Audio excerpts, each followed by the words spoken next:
అది 1992 సంవత్సరం.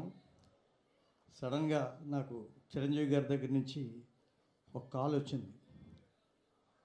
తొందరగా సాధ్యమైనంత తొందరగా చెన్నై రమ్మనమని.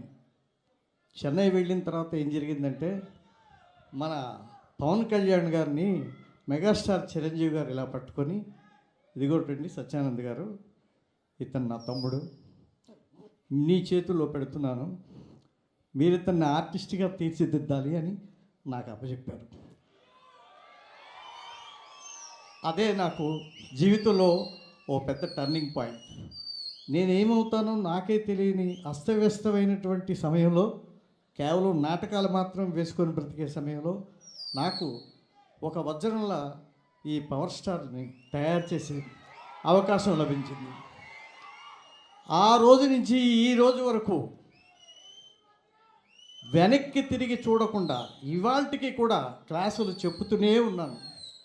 ఇంతమంది హీరోలు నా దగ్గర తయారవటం అనేది నా అదృష్టం కంటే కూడా నా ప్రథమ శిష్యుడు పవర్ స్టార్ ఇచ్చినటువంటి పవర్, ఆ పవర్తోనే నేను నా ప్రయాణాన్ని ఇంకా కొనసాగిస్తున్నాను. నన్ను ఆదరించిన ఆత్మీయులందరికీ, ఇండస్ట్రీలో ఉన్న అన్ని డిపార్ట్మెంట్స్ వారికి, ప్రతి ఒక్కరికి ఈ హరిహర వీరమలు చిత్రం అఖండ విజయం సాధిస్తుందని మేము ట్రైలర్ చూసినప్పుడే అనుకున్నాం.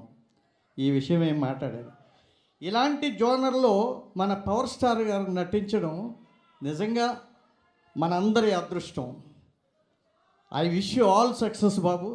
I wish you great success. నాకు ఈ అవకాశాన్ని ఇచ్చినందుకు మీకు ఆజన్మాంతం రుణపడి ఉంటాను.